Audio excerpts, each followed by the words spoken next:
NCC के cadets और जो राष्ट्रीयता की भावना है वो वास्तव में इन लोगों में बहुत उच्च स्तरीय है। इस देश के हर नौजवान के साथ में ये उम्मीद करता हूँ कि इसी एकता के साथ में, इसी भावनाओं के साथ में उन्हें काम करना चाहिए।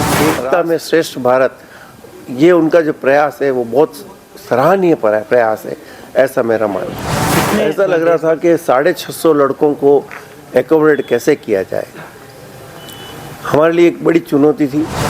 हमारे पास में जहाँ पे ये कैंप जो है ये ऑल इंडिया कैंप है, इसको एक भारत श्रेष्ठ भारत कैंप बोलते हैं। और नमस्कार, मैं राजसमंद जिले के नाथद्वारा में श्रीनाथ जी इंस्टीट्यूट परिसर में हूं और यहां पर मुख्य रूप से आर्मी का एक एनसीसी शिविर चल रहा है जिसमें देश भर के करीब 600 से ज़्यादा कैडेट्स इसमें शामिल हो रहे हैं। हमारे साथ में लेफ्टिनेंट कर्नल तेजिंदर जी शर्मा हमारे साथ में हैं। सर, ये जो कैंप है मुख्य रूप से कैंप का क्या उद्देश्य है, नाथद्वारा ही क्यों चुना है? श्रीनाथ की नगरी है और हमें जो Srinath institute of technology and engineering college के जो एमडी हैं अशोक जी पारिक, उन्होंने हमें आश्वासन दिया कि हम आपको रिसोर्सेज देंगे, मतलब बच्चों के कैंपिंग ग्राउंड और रहने का बंदोबस्त करवाएंगे। पहला मुख्य रीज़न तो ये है। और दूसरा रीज़न ये है कि ये सेंट्रली लोकेटेड जगह है जहाँ पे हम जो मेन इसका थीम है महाराणा प्रताप के ऊपर है। तो जैसे कुंभलगढ़, हल्दी घाटी और सिटी पैलेस, मोती मगरी, ये सारी जगह जो हैं ये सेंटर प्लेस में पड़ती हैं। तो यहाँ से बच्चों को ले जाना लाना आसान है और कैंपस बहुत अच्छा है। कैंपस के अंदर सारी फैसिलिटी हैं जहाँ पे हम ट्रेनिंग की जो भी एक्टिविटी करवाना चाहें वो हो सकती हैं। इस कैंप को लेकर कितने अपने आर्मी ऑफिसर्स इसमें जुटे हुए हैं? ये इसमें लगभग 5 अफसर, असिस्टेंट प्रोफेसर कोई 20 के करीब हैं और जो हमारे जेसीओज एनसीओज होते हैं वो कोई 40 के करीब हैं जो कि टीचिंग स्टाफ में आते हैं। वो तो इसमें क्या अलग अलग ग्रुप बने हुए हैं डिस्ट्रिक्ट वाइज या अलग अलग एरिया वाइज, कैसे क्या? हमारे पास में जहाँ पे ये कैंप जो है ये ऑल इंडिया कैंप है, इसको एक भारत श्रेष्ठ भारत कैंप बोलते हैं। और इस कैंप का मेन मकसद है कि इंटीग्रेशन, मतलब जो है ना बच्चों के बीच में वो करना, लीडरशिप क्वालिटी डेवलप करना, उनके ट्रेड्स डेवलप करना, उनको लेबर मतलब करना है, मेहनत करना है तो उसके बारे में प्रोत्साहन करना, सेकुलर आउटलुक देना उनको, उन बच्चों को कल्चर को समझने का मौका देना। तो जैसे अंडमान निकोबार से बच्चे आए हैं, पौंडीचेरी से बच्चे आए हुए हैं, फिर तमिलनाडु से बच्चे आए हुए हैं, उन बच्चों को राजस्थानी कल्चर के बारे में बताना, अपने बच्चों को उनका कल्चर सिखाना। और बेसिक जो हमारे योद्धाज हुए हैं, जो मतलब वीर हुए हैं, बहादुर लोग हुए हैं, उनकी वीर गाथाएं सुनाना ताकि उनके अंदर एक नेशनलिज्म की स्पिरिट जो है डेवलप हो। बिल्कुल, बहुत बहुत धन्यवाद आपको। मुख्य रूप से आपने देखा किस तरह से ये जो राष्ट्रीय स्तर का एनसीसी के शिविर हैं, इन शिविर के माध्यम से आज की भावी युवा पीढ़ी में कहीं न कहीं राष्ट्रीयता की भावना जागृत करना इस कैंप का उद्देश्य है। इसको लेकर लेफ्टिनेंट कर्नल तेजिंदर शर्मा ने अलग अलग गतिविधियां बताई, किस तरह से ये शिविर आयोजन किया जा रहा है, युवाओं की किस तरह से प्रतिदिन की एक्टिविटी है। हमारे साथ में अभी श्रीनाथ जी इंस्टीट्यूशंस के प्रबंध निदेशक अशोक जी पारिक हमारे साथ में हैं। सबसे पहले तो आप भी युवा पीढ़ी को तैयार कर रहे हैं शिक्षा के माध्यम से, कॉलेज के माध्यम से, और आज यहाँ देश भर के युवा आए हैं अलग अलग क्षेत्र से। तो कहीं ना कहीं इस कैंपस में आकर यूँ लगा है वहाँ के स्टूडेंट को, वहाँ ये कैडेट्स को यहाँ की सभी संस्कृति से भी वो जुड़ रहे हैं, यहाँ के कल्चर से भी वो जुड़ रहे हैं। आप सही कह रहे हैं। मेरी कोशिश ये थी कि जब तेजिंदर सिंह जी ने मुझसे कांटेक्ट किया था, शर्मा जी ने, उस वक्त ऐसा लग रहा था कि 650 लड़कों को एकोमोडेट कैसे किया जाए, हमारे लिए एक बड़ी चुनौती थी।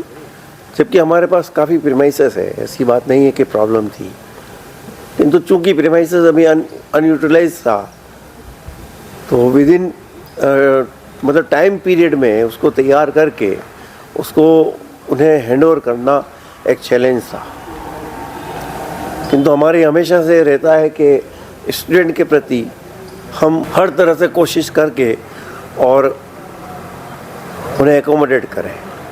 मैंने उनसे कहा, तेजिंदर सिंह जी से, कि सर आपके एनसीसी के कैडेट्स आ रहे हैं, वो ये हमारे लिए अच्छी बात है, नाथद्वारा होस्ट करेगा ये भी बहुत अच्छी बात है, हमारे लिए, हमारे इंस्टीट्यूट के लिए अच्छी बात है, किंतु हो सकता है कि कुछ समस्याएं आपके कैडेट्स को हो सकती है, कुछ प्रॉब्लम्स हो सकती हैं, किंतु समय के साथ अच्छा रहा। हमने उनकी सारी व्यवस्थाएं जितना उन्होंने डिमांड की थी उससे भी ज़्यादा हम लोगों ने व्यवस्था करके दी। और ये व्यवस्था करके हमने कोई एहसान नहीं किया। ये स्टूडेंट्स जो पूरे हिंदुस्तान से आया है उन लोगों को आज नाथद्वारा की कल्चर के बारे में, राजस्थान की कल्चर के बारे में, कॉलेज की कल्चर के बारे में जब यूज्ड टू हुआ है तो उन्हें भी बहुत मज़ा आ रहा है। एक मुख्य रूप से इस कैंप की जो थीम है महाराणा प्रताप के आदर्श को आत्मसात करना, कि महाराणा प्रताप ने किस तरह से देश के प्रति, किस तरह से उनके स्वाभिमान के प्रति वो जाने जाते हैं। तो मेन थीम इनकी वही है कि हल्दी घाटी, नाथद्वारा, कुंभलगढ़ और जो महाराणा प्रताप के जुड़े स्थल हैं उनसे फिजिकली रूबरू कराना और यहाँ कैंप के माध्यम से, अलग अलग क्लास के माध्यम से भी उन्हें। आपकी बात सही है। महाराणा प्रताप की इस धरती पर उनकी ये थीम लेके और जो ये देश पूरे हिंदुस्तान से ये जो स्टूडेंट्स आए हैं एनसीसी कैडेट्स, उसी थीम के आधार पर हमने भी सोचा हुआ है कि इस महाराणा प्रताप की धरती पर उन्हें किसी भी तरह की कोई तकलीफ़ न हो और वो इस थीम को लेकर जब यहाँ से जाएं तो ये सोचे कि वहाँ की हॉस्पिटलिटी, वहाँ का व्यवहार, वहाँ की सुलभताएँ कितनी सुलभ है, ये सब सोचते हुए हम लोगों ने ये सारी व्यवस्थाएं की थी और उम्मीद यही है कि उनको कोई तकलीफ़ नहीं हुई होगी, ऐसा मैं सोचता हूँ।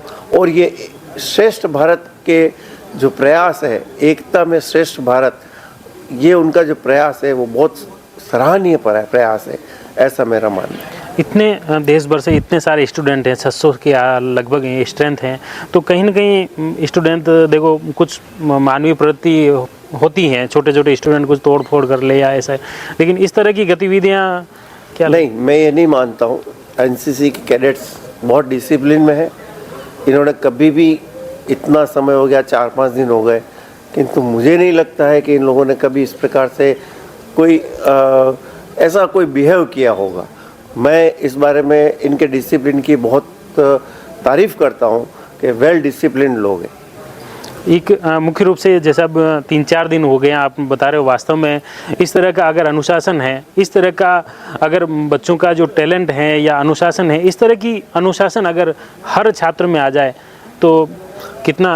मैं सोचता हूँ कि अगर हर स्टूडेंट इतना डिसिप्लिन हो जाए, डिसिप्लिन के साथ साथ थोड़ा स्टूडेंट उछलंग भी होता है और होना चाहिए, और इतना होने के बाद में अगर ये होता है तो मैं सोचता हूँ देश बहुत ऊपर जाएगा, ऐसा मैं सोचता हूँ। एक अंतिम सवाल है कि मुख्य रूप से देशभक्ति की भावना जागृत करने की जो एक पहल है, फौज या सेना, भारतीयता की जो नागरिकता या राष्ट्रीयता की भावना भरने का जो एक माध्यम है एनसीसी, कैसे देखते हैं? एनसीसी के कैडेट्स और जो राष्ट्रीयता की भावना है वो वास्तव में इन लोगों में बहुत उच्च स्तरीय है, और मैं इस देश के हर नौजवान के साथ में ये उम्मीद करता हूँ कि इसी एकता के साथ में, इसी भावनाओं के साथ में उन्हें काम करना चाहिए। राष्ट्र और देश एक साथ काम होना चाहिए ताकि खुद का और देश का भविष्य उज्जवल रहे। बिल्कुल, बहुत बहुत धन्यवाद। मुख्य रूप से वास्तव में है हर छात्र को कहीं न कहीं एनसीसी की तरह अनुशासन अपनाने की ज़रूरत है, कहीं न कहीं राष्ट्रीय भावना अपने जहन में उतारने की ज़रूरत है। आप जुड़े रहिए जयवर्धन न्यूज के साथ। धन्यवाद। The Maruti Nandan grand, Nathdwara स्थित एकमात्र ultra luxurious 5 star hotel. Rajsamand जिले की एकमात्र 5 star hotel the Maruti Nandan grand में भोजन की स्वादिष्ट थाली अब सिर्फ 290 रुपए में। श्रीनाथ जी की नगरी नाथद्वारा में इस सुनहरे अवसर का आनंद अवश्य उठाएं।